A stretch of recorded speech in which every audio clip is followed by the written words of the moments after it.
ladies and gentlemen. So, the info for the next Arknights event is here. The next event will be live on the 10th of October, and it is an intermezzo, simply called Babel. As you might have guessed, this event story will focus around Rhodes Island predecessor, Babel, and Castle. It's quite a read, but let's talk about the story some other time. Now, let's see the content of this event. Like always, let's start with new operators. There will be 4 new operators in this event. And as you might have guessed, the 6th star is an anticipated character, Ascalon. Ascalon is our second 6-star ambusher specialist after Mizuki. Specializing in slow, DPS, and also a great source for DOT. That can be placed on any ground tile, to become some sort of hazard to the enemies who walk through the area. Or in layman's terms, she's Spike Rock from Plants vs Zombie.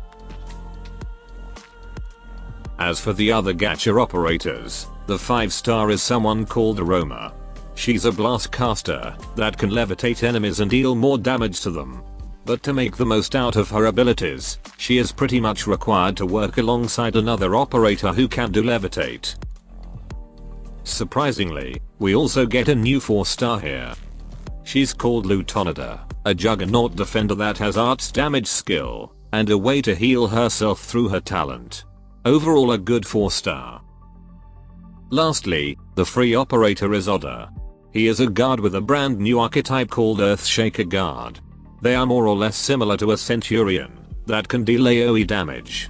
And in Oda's case, he also has the ability to inflict levitate.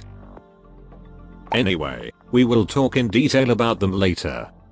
For now, let's see the new skins. We got 4 new skins from the Epic series.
Then here are the Rerun skins. And Skadi's second skin will also be available at a later date. Now let's see the event mechanics and enemies. This event stages are mostly located on Castle nomadic platforms, which are very unstable, probably held together by duct tape, and Teresa's hope and dreams. So, there are some of these metal grate tiles on the map, which doesn't allow you to deploy anyone until you deploy someone on a normal tile near it first. Once you deploy someone on a normal tile, you can then deploy some operators on that metal grate. And these 2 operators will be chained together to stable themselves. If any operators on that metal grate lost their chain, they will be stunned for a few seconds, and if you don't place another operator to chain them, that stunned operator will get thrown back to the lobby. Aside from allowing operators to be deployed, these chains can also be used to slow enemies who came into contact with it. And most enemies will also get weakened by it. Other things you should be wary of is this witchcraft tower. They pretty much act like those crossbows you see in chapter 5.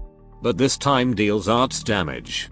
You won't see this tower often, but it can be troublesome if it exists in a stage. Luckily this thing can be destroyed, and I think it can also be disabled by those chains. Alright, time to see the enemies. Most enemies in this event are sarkas, so it's a good place to bring someone who benefits from this type of enemies. First you got this average Joe sniper. Then a fast moving guy that has some dodge chance. A guy that will fly upon being blocked or came into contact with chains. They have some tough stats, and that flying ability might result in a leak. Luckily their defense will get lower upon landing, and they only fly once.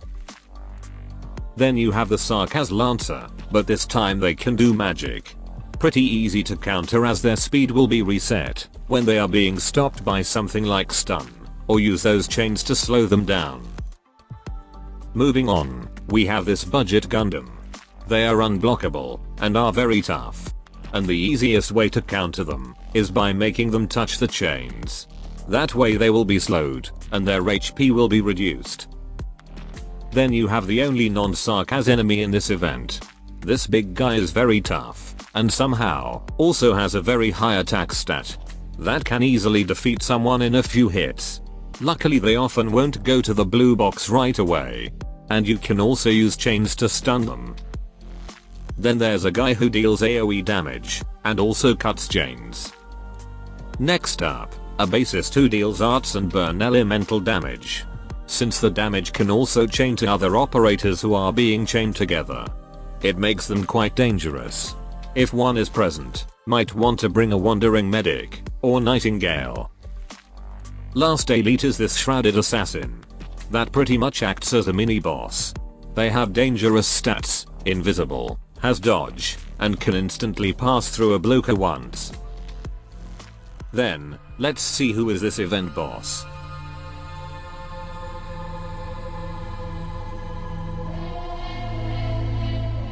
The boss in this event is Mini Supreme Leader Amia. And interestingly, there's only one stage where you will encounter her. She will forever have invulnerability, and the only way to defeat her is to destroy these floating shadow gates. But it won't be an easy job to do, because as you can see, these gates will shoot a laser that will hurt your operators, and heal other enemies. Amia will also launch what is now currently called Dust, that can temporarily reduce operators' attack speed. Hard-hitting fast redeploy is going to be valuable here, so bring them if you have. There's plenty of stage here, and clearing all of them will give you 39 yellow rocks. Like always, farm event stages, get currency, and buy items in the shop. And these are the tier 3 materials that should have a higher drop rate during the event. Tactician Vanguard will get their module in this update, as well as a module for operators whose archetype already got a module. And the Snake Lady will get her second module here. There will be new operator accords and paradox simulation. New furniture theme. Friend limit will be increased. Stulta for an Arvis record restoration is announced. And for end up enjoyers, like always, all of the new operators will get English voice lines. Although we only got 2 new N voices for the old operators. And it's for the Polish women. That should be all. Adios.